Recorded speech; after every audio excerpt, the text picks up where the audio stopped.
Oui, mais vous n'allez pas me croire.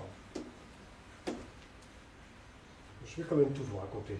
Et vous verrez que je ne suis pas un vulgaire malfaiteur. Vous serez convaincu qu'il existe des faux pas, des actes qui se présentent en quelque sorte d'eux-mêmes, sans qu'on le veuille, spontanément, et contre lesquels on ne peut rien. Vous permettez que j'ouvre un peu la porte? Je crois que l'orage est passé et je voudrais un peu... Je vous en prie. Merci.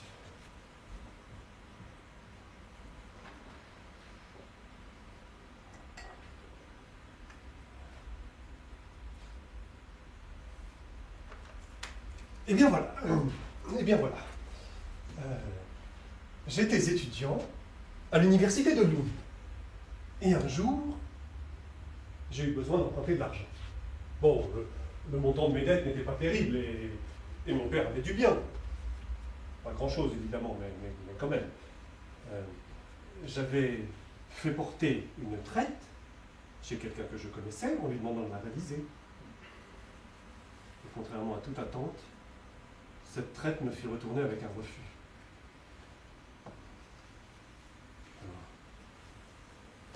je restais assis un moment, étourdi par le choc, car c'était une surprise désagréable, très désagréable.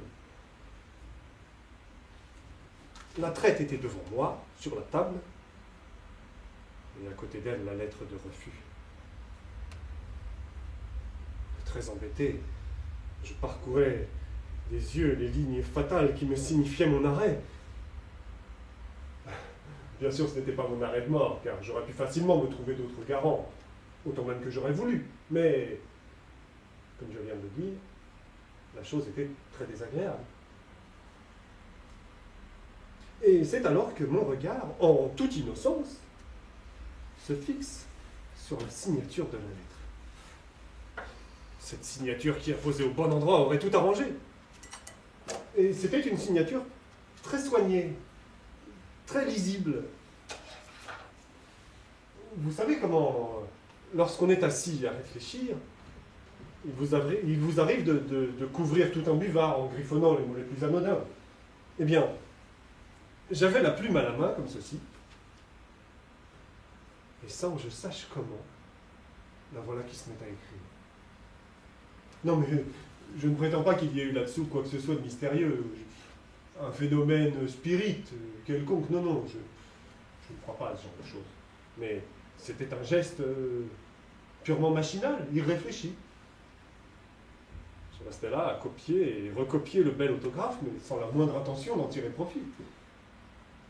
Et lorsque j'eus couvert de mes griffonnages la lettre tout entière, j'avais acquis assez d'adresse pour reproduire parfaitement cette signature. Et puis, je n'y ai plus songé. Mais, la nuit suivante, j'ai eu un sommeil lourd et profond.